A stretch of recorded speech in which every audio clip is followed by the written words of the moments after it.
இன்னைக்கு நம்ம வந்து கடல் பாசி செய்ய போகிறோம். இது வந்து ஸ்ரீலங்கா வச்சுக்கலாம்.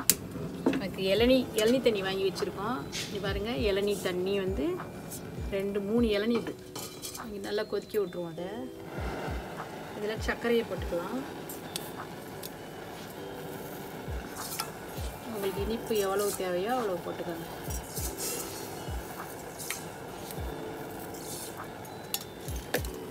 நல்லா வந்து கரையணும். நம்ம வந்து கடல் பாசியும் எடுத்துருக்கோம். கடல் பாசியை நல்லா கட் பண்ணி எடுத்து வச்சுக்கணும்.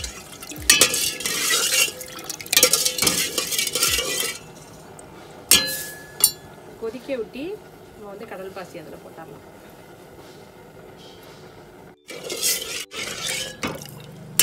சூடு வந்துருச்சு. நம்ம வந்து சூடு வந்ததுமே போட்டுக்கலாம். கடல் பாசியை போட்டுடலாம்.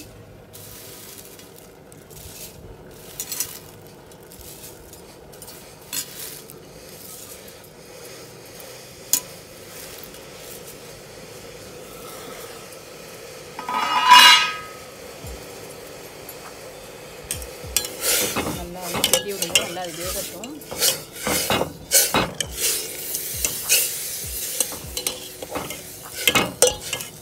நல்லா கரையணும்.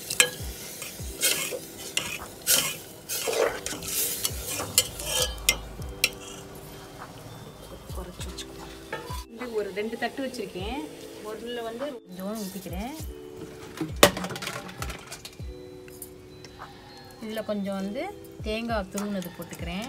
இளம் தேங்காய் அது இதில் கொஞ்சம் போட்டுக்கிறேன். நம்ம இப்போ வந்து அகரகரை தூக்கி இதுலேயும் இதையும் ஊற்றிக்கலாம்.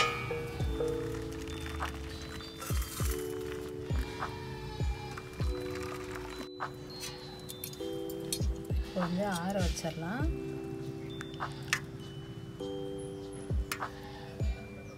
ரொம்ப டேஸ்ட்டாக இருக்கும். பார்க்குறதுக்கும் ரொம்ப நல்லாயிருக்கும். பார்க்க குழந்தைங்கள்லாம் விரும்பி சாப்பிடுவாங்க.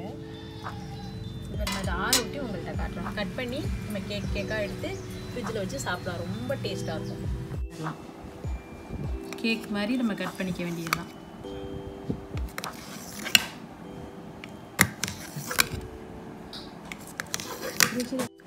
ஃப்ரிட்ஜில் வந்து ஒரு 2 மணி நேரம் வச்சுட்டோம்னா கிராஸாக கட் பண்ணுங்கள். ரொம்ப அழகாக இருக்கும். இதையும் கட் பண்ணிக்கலாம். இது வந்து நம்ம வந்து இப்போ இந்த வெயில் காலத்துக்கு ரொம்ப நல்லது. இப்போ நாங்கள் இஃப்தாருக்கு தான் செஞ்சுருக்கோம். நல்ல கூலிங் கிடைக்கும்.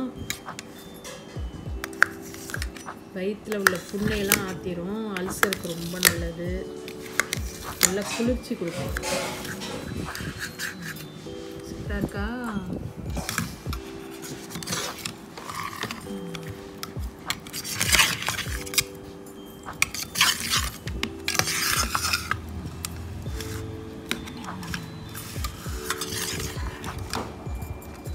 இந்த குழந்தைங்கள்லாம் ரொம்ப விரும்பி சாப்பிடுவாங்க. இந்த மாதிரி செஞ்சு கொடுத்தீங்கன்னா கலர் கொடுத்து அழகாக செஞ்சு கொடுத்தா நல்லா வாசமாகவும் இருக்கும். நல்லா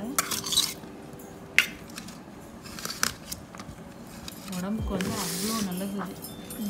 இது டப்பாவில் போட்டு வச்சிடலாம். நாங்கள் இஃப்தாருக்கு தான் செஞ்சுருக்கோம். அப்புறம் நோன்பு திறக்கையில் எடுத்துப்போம்.